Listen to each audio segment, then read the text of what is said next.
हेतु নহয় মই লাঠি চাৰ केसखौ लानानै आरो माखासे खोथा सीएम हेमन्त बिश्व शर्मानि खुगानिफ्राय रायजोफोर साफ्रोमबो बेखौ मिथिनानै लानाया गाहाम मानो होनोब्ला फैगौ इलेक्शन बा बिसायख'थियाबो खाथिसै एमएलए निया एबार मेटार खालामो मोनफ्रोमबो राव बाथ्राफोरजों सोर आसामनि गोदान चिफ मिनिस्टार जानो थांगासिनो दङ फैगौ 2026 সিদিনাখন মইতো টিভিত দেখি আচৰিত যে মই বোলো জামিন হৈ গ'ল নেকি মই ফোন কৰি আছো ইমান হুলস্থুল কৰি আছে এওঁলোকক জামিন দিয়া হ'ল নেকি পিছত গম পালো জামিন দিয়া হোৱা নাই জেলতহে দিছে জেলত দিওঁতে আমি কিয় উত্তেজিত হ'বলগীয়া হ'ল জামিন দিলেহে উত্তেজিত হ'ব লাগিছিলে প্ৰতিবাদ কৰি থকাৰ সময়ত আৰু লাঠিচাৰ্জ কৰাৰ পাছতে সেইটো নহয় মই লাঠিচাৰ্জলৈকে যোৱাই নাই গোটেই অসমতে যি মানুহক আমি টিভি ষ্টুডিঅ'ত বহি উত্তেজিত কৰিলো মই বাক্সালৈকে আহাই নাই মই টিভি ষ্টুডিঅ'ৰ কথা কৈছো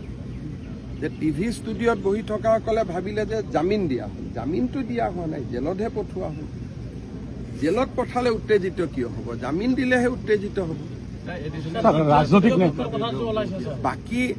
বাকী এডিশ্যনেল এছপি গাঁৱৰ ৰাইজেতো একো কোৱা নাই আপোনালোকে কৈ আছে সেইটোৱে পাৰ্থক্য গাঁৱৰ ৰাইজৰ যিটো পৰিৱেশ আৰু আপোনালোকৰ পৰিৱেশ দুইটা আকাশ পাতাল এতিয়া গাঁৱৰ ৰাইজেতো পুলিচ প্ৰশাসনক ভূয়সী প্ৰশংসা কৰিলে কিন্তু আপোনালোকে বেলেগ প্ৰশ্ন সুধি আছে এইটোকে যোনে মোৰ লগত ভিতৰত আছিল ভিতৰৰ পৰিৱেশটো সম্পূৰ্ণ বেলেগ আপোনালোকৰ লগত পৰিৱেশটো সম্পূৰ্ণ বেলেগ মই নাজানো কিন্তু ভিতৰত ৰাইজে বাস্কা জিলাৰ এছপি ডিচিক ভূয়সী প্ৰশংসা কৰিছে মই কি কম মইতো ৰাইজৰহে শুনিম কাৰণ আপোনালোকৰ গোটেই বেলেগ বেলেগ মালিক আছে চবৰে কথা বেলেগ বেলেগ গতিকে আপোনালোকৰ কথাটো বেলেগ কথা কিন্তু গাঁৱৰ ৰাইজে মোক যিখিনি কথা ক'লে মুখ্যমন্ত্ৰী হিচাপে মই কাৰ কথা শুনিম ৰাইজৰ কথাহে শুনিম ৰাইজে তাতে স্পষ্টভাৱে ক'লে যে এছপি আৰু ডিচিক আমি খুব ভাল পাইছো হাত চাপৰি মাৰি সকলোৱে এটা তেওঁলোকক অভিনন্দন জনালো এই মাত্ৰ 1 মিনিট পিছত আপোনালোকে বেলেগ প্ৰশ্ন সুধি আছে মই একোৱে ক'ব ইয়াত অহা নাই মই এইটোকে ক'ব আহিছো যে গাঁৱৰ ৰাইজৰ দুখৰ দিনত মই মুখ্যমন্ত্ৰী হিচাপে বিশেষকৈ এইখিনি সব আমাৰ ৰাইজ মই তেওঁলোকৰ দুখৰ দিনত তেওঁলোকৰ লগত থিয় হ'ব লাগে দুইজন যুৱকৰ চিকিৎসাৰ ব্যৱস্থা কৰিব লাগে যি ল'ৰা ছোৱালী ভয়ত ইফালে সিফালে ঘূৰি আছে তেওঁলোকক উভতাই আনিব লাগে যাতে পঢ়া শুনা বা ভাল পৰিৱেশ এটা হ'ব পাৰে গতিকে মোৰটোক চিন্তাটো গঠনমূলক বাকি আপোনালোকৰ বিলাক পাতি থাকিম পাতি দিয়াত আৰু বেলেগ কথা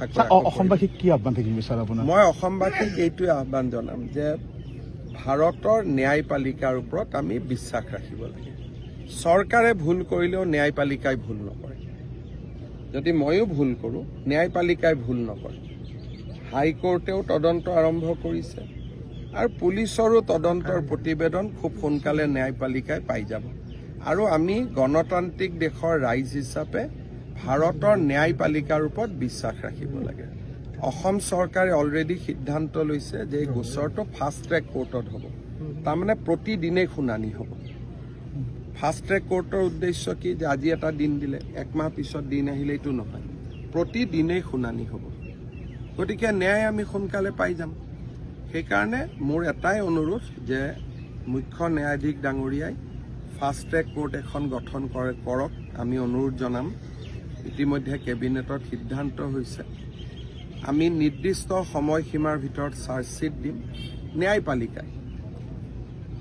তদন্তৰ প্ৰতিবেদন আৰু বাকী সাক্ষীৰ ওপৰত এটা প্ৰক্ৰিয়াৰে ডেফিনেটলি আমাক সকলোকে ন্যায় দিব যেহেতু ন্যায় পাব বুলি আপোনালোকে ময়ো জুবিন অনুৰাগী আমিও জুবিন অনুৰাগী বুলি কৈ আমি এটা কৰিব এইটো কাৰণে লাগে যে জীৱিত কালত জুবিনৰ অনুৰাগীসকল বেলেগ আছে তেওঁৰ পৰলোক প্ৰাপ্তিৰ পিছত এনেকুৱা এছাম জুবিন অনুৰাগীৰ সৃষ্টি হৈছে যিসকলে জীৱনকালত জুবিন গাৰ্গক পদে পদে সমালোচনা কৰিছে গতিকে এতিয়া সময় হৈছে জুবিনৰ প্ৰকৃত অনুৰাগীসকল ৰাজপথত ওলাই আহে কাৰণ যিসকল জুবিনৰ অনুৰাগী নামত ওলাই আছে তেওঁলোকে ৰাজীৱ শদিয়াৰ মৃত্যুৰ পিছত জুবিনক কেনেকুৱা বাক্যবান ব্যৱহাৰ কৰিছিল আপোনালোকে এবাৰ চাব ভূপেন হাজৰিকাৰ মৃত্যুৰ পিছত জুবিনক কেনেকৈ সমালোচনা কৰিছিল তাক আপোনালোকে চাব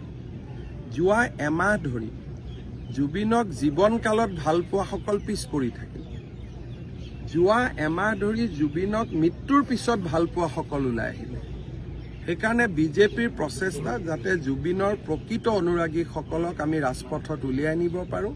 ন্যায়পালিকাৰ ওচৰত আমি যাতে এটা নিবেদন কৰিব পাৰোঁ যে সোনকালে ন্যায় দিয়ক পলিটিকেল ইস্যু আৰম্ভ হৈছিল পলিটিকেল একো নাই জুবিন গাৰ্গক লৈ আচলতে এতিয়া দেখা গৈছে ছাৰ আমি যেতিয়া ছচিয়েল মিডিয়াত যাওঁ তেতিয়া দেখা গৈছে কিছুমান ৰাজনীতি আৰম্ভ হৈ মই গৈছে এইটোকে ক'লো যে আমি অসমত জুবিন গাৰ্গৰ অসম এটা তেওঁৰ কাৰণে জন্মভূমি পুণ্যভূমি আছিলে এই অসমখনত শান্তিৰ পৰিৱেশ ৰক্ষা কৰাটো জুবিনে জীৱনকালত বিচাৰিছিলে আৰু মৃত্যুৰ পিছত জুবিনৰ প্ৰতি ডাঙৰ শ্ৰদ্ধা হ'ব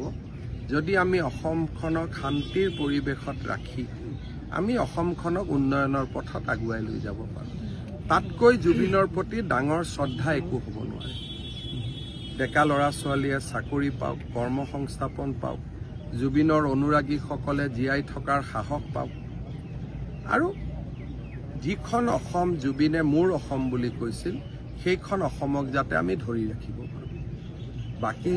ৰাজনীতিটো ইলেকশ্যন আহিলে ৰাজনীতি হ'ব যোনে যি ৰাজনীতি কৰে কৰি থাকিব কিন্তু আমাৰ লক্ষ্য হ'ল যে জুবিনক লৈ জুবিনে আধৰুৱা যি কাম কৰি এৰি থৈ গ'ল তাক সম্পূৰ্ণ কৰা এইটো হ'ল আমাৰ কাম সেইটো কাৰণে আমি প্ৰত্যেক সমষ্টিত একোখনকৈ মিউজিক স্কুল মিউজিক কলেজ কৰিব খুজিছোঁ জুবিনৰ প্ৰতিমূৰ্তি কৰিব খুজিছোঁ বিজেপিৰ প্ৰত্যেকজন সদস্যই পৰিৱেশ দৃষ্টিকোণৰ পৰা নিজৰ ঘৰত একোডালকৈ নাহৰ গছ ৰোপণ কৰিব খুজিছে যাতে জুবিনক প্ৰত্যেকে নিজৰ ঘৰত ৰাখিব পাৰে নাহৰ গছডালৰ মাজেৰে আমি পজিটিভলি চিন্তা কৰিছোঁ আমাৰ গোটেই চিন্তাটো হ'ল ইতিবাচক আমি পজিটিভলি লৈ যাম আৰু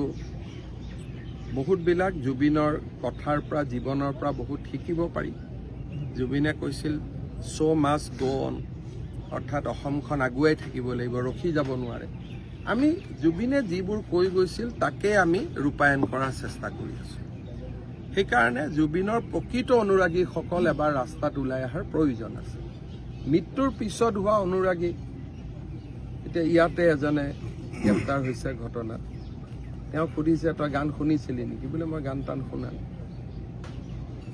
আপোনালোকে ভিডিঅ'ত দেখা পাইছে আৰু মানুহজনে সিদিনাখন তেওঁ সন্মুখত থাকিলে পিছত ক'লে যে ন্যায় দিব লাগে তেতিয়া পুলিচে কি ন্যায় দিব লাগে বোলে চবেই ন্যায় দিব লাগে কাৰণে ময়ো ন্যায় দিব লাগে বুলি কৈছে